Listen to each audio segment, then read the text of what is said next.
Hi folks, thanks for joining me again today. We're looking at another etude from Charlie Porter's 25 Lyrical Etudes for trumpet. I hope that you're enjoying the music of these if you've been following the series as much as I am. These are they're great in the sense that they're traditional, but they also provide a lot of interesting challenges. And if you've been watching this series already, you can tell that I've been using them as kind of a jumping off point for addressing the issues that most of us have when we're playing the trumpet. And we're trying to solve our problems, but give ourselves more freedom, and eventually get to the point where we're playing the music directly from our musical imagination and out the horn. And when we record ourselves, then we like the results. That's how you know you're really making progress. So thanks for joining me in this little adventure. We're going to do number 7 today. This is E flat major. I've just been playing in minor for a long time, so now I have to kind of switch my brain. And that actually addresses another thing. E flat major, most people are familiar with it, 3 flats. But what I'll often do is play, and I'm going to do this on the next etude as well, because that's in E flat minor. And we don't often play in E flat minor, 6 flats. So, but here, E flat major, that's pretty easy.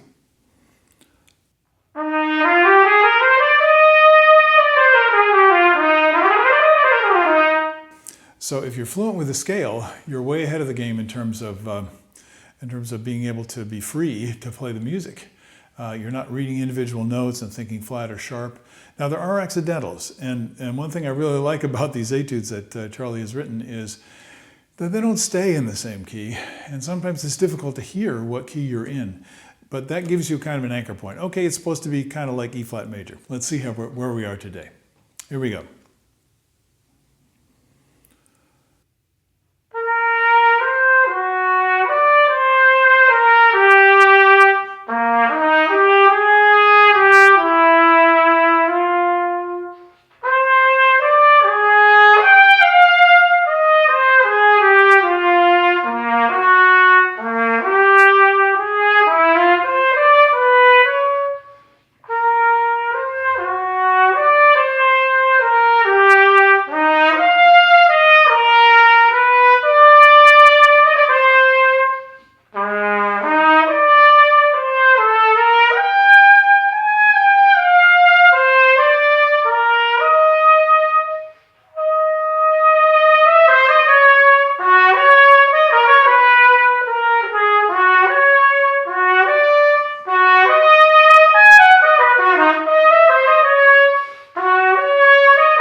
So I have a lot going on in my mind when I'm playing this. And that's the problem with performance. If you can stay focused, keep it simple, not get distracted by the millions of things that you're trying to do, but get in the sense of flow. Now this is pretty interesting because, as Charlie suggested in the directions, it's in 1, so it has a kind of a waltz feeling. But I need to check the tempo because the composer has recommended a tempo of 52. And I'm going to check it on my metronome. I have a tendency to rush things, so a lot of times I'll check this ahead of time, and then if there's a tempo change, I'll check that too. So later there's a tempo change. It says 66.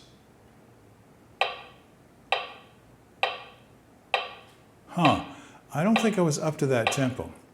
So I'm going to try and make my transition from 52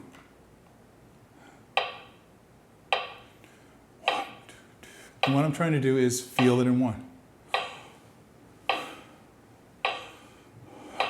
The great thing about 3, this feeling of 3, this waltz feeling, if you might say, is it feels to me like it's a circular rhythm. It's not square, right?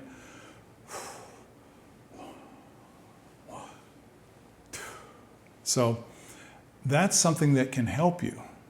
Actually, you need to feel that in order to play.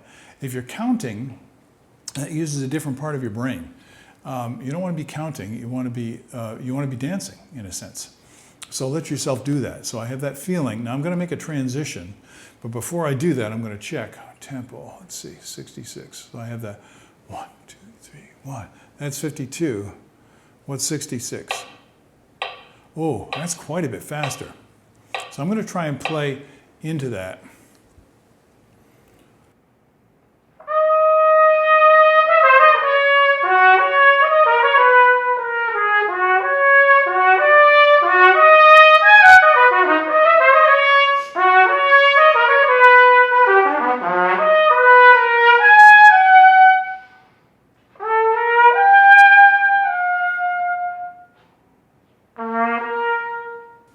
So as I'm playing, of course, ideas are popping into my head, which you know if you've been watching my videos.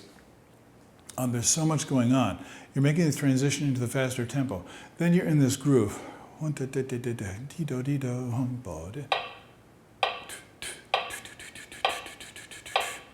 And really spend some time when you're doing this to see if you can get in the feeling of the groove. If it's too difficult to do it with the music that's written on the page, try something else that you can feel in 3. For example, you can just do a trill, a one-step movement.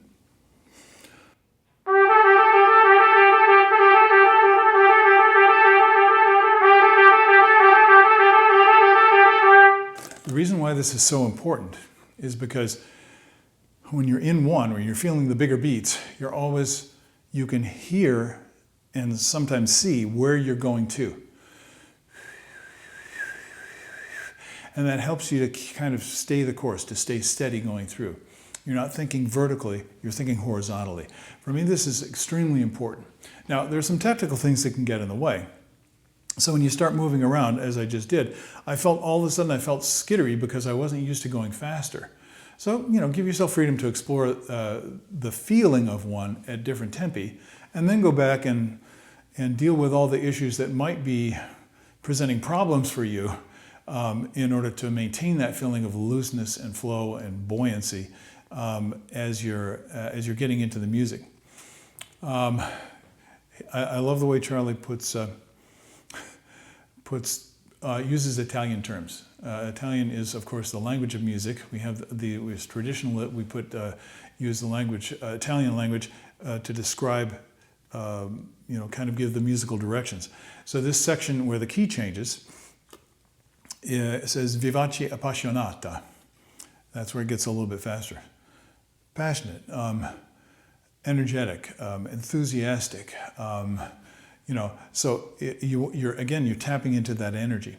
At the beginning, and I actually, to be honest with you, I didn't notice this. It says allegro con moto, with motion. Semplicemente. So I might want to look that up. I might think I know what it means, but I'm not sure. So I'm going to go to my dictionary and look that up. This is something I strongly encourage you to do. When you see a term, and this is, some of them, if you see tempo primo, you probably know what that means. You might know what stringendo means, for example, or rallentando. But you're trying to take those words and interpret them into what does that have to do with the music. So I'm going to go into some of the details here that sometimes give people problems. First, I'd like to start with the musical ones, because I hear so often people playing notes and not playing music.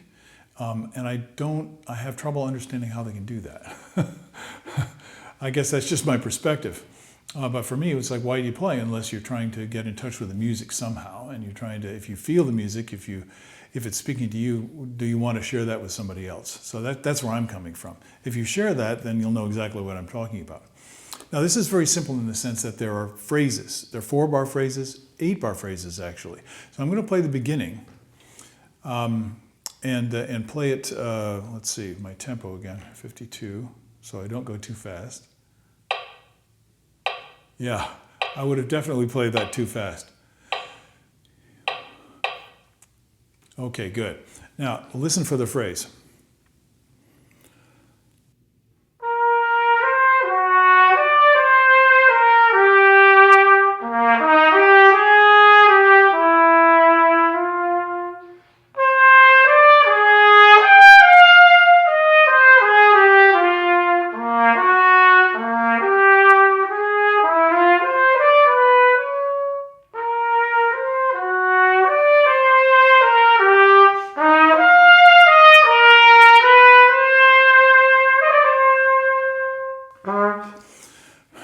Sorry, I'm being a little self-indulgent. I'm really enjoying playing these. The music is, I feel connected to the music now, and that's exactly where we want to go. So what about the phrases?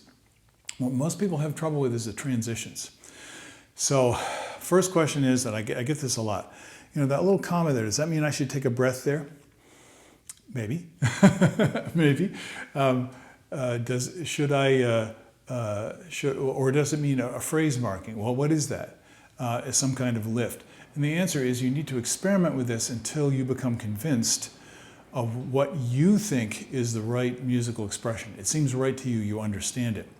Now, I have a lot of tendencies, as most of us do. So I might play that first phrase.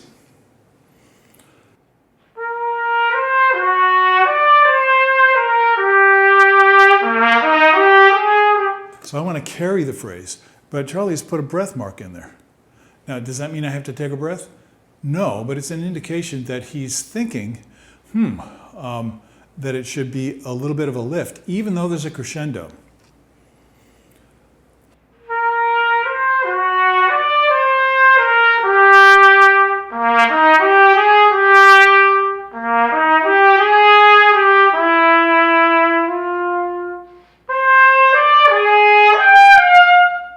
So you see what I'm talking about? Listen very closely. Don't try and control it. Listen to it in your musical imagination. And then when you play, and especially when you record, listen to what happens between the phrases. You have to finish the first phrase or play up to the, you might call it a lift. There's a sense of buoyance. He talks about keep the music light and buoyant. I think it's Dizzy Gillespie that said, the most important element in music is buoyancy. And I like that. It's not the downward, like a march, dun, dun, dun, or like most popular music. It's the lift. You go down and then you come back up again. This is kind of a basic principle of life. We'll get into that at some other time. But listen to it again. I'm going to play the transitions, and now we're talking about, you get like third line. This is the top of page 9 in the book. It says rallentando, so it's a gradual slowing down, an organic kind of like a ball rolling to a stop, right? And then he has some caesura, some railroad tracks at the end. So that means to stop, but the music doesn't stop. Music never stops. If it stops as a musical effect, okay, that's like, oh, what's going to happen next? So the way it pauses, you might say, rather than stops, it sets up the next thing you're going to do. And that's what I want you to listen for here. So I'm going to play, let's see. This is the last half of the second phrase.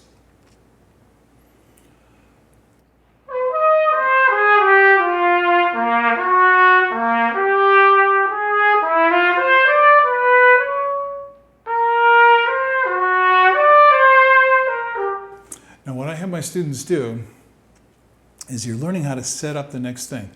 You can wait as long as you maintain a musical tension between the phrases, which is a mental thing. It's an awareness thing. You're setting that up. So I could do an easy retard.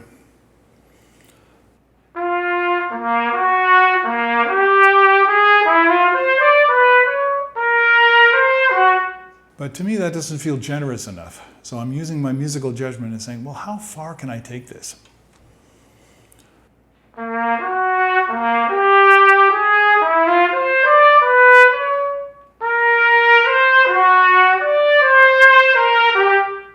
And when you're doing it well, it can be different every single time because it's extemporaneous. It's improvised.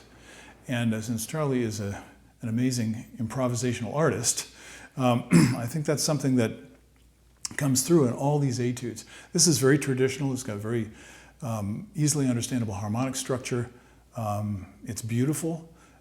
It's simple in many ways, but it still feels improvisatory. It feels like I'm just playing it out of my musical imagination. That's the way you want the experience to be like for anyone when they're listening to you play. Not that you're playing something that you've learned by rote and you're just executing it like a machine where you turn it on and it runs until it's done and then you turn it off. No, it's alive. There's a growth thing that's happening with it. So this setting up the phrase is really, really important. I'm going to do another spot which gives you an opportunity to practice this, which is at the end of the Vivace Appassionata, where it goes back to tempo primo. So this is the fourth line from the bottom. Let's see. I'll start a few bars before where it says lento. 1, 2, 3, 1.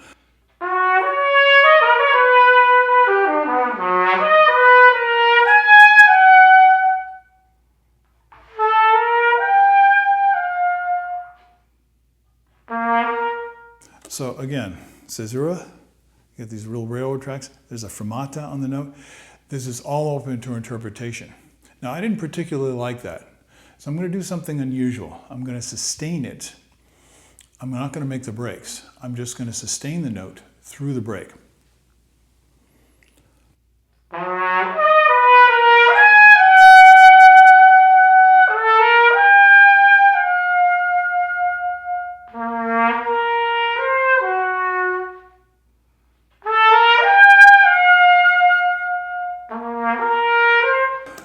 So I'm carrying the line. That's what you want to practice.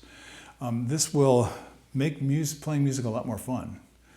It's much more tasty, you might say. So the key here is to maintain musical tension through the lift. So and you have to trust it.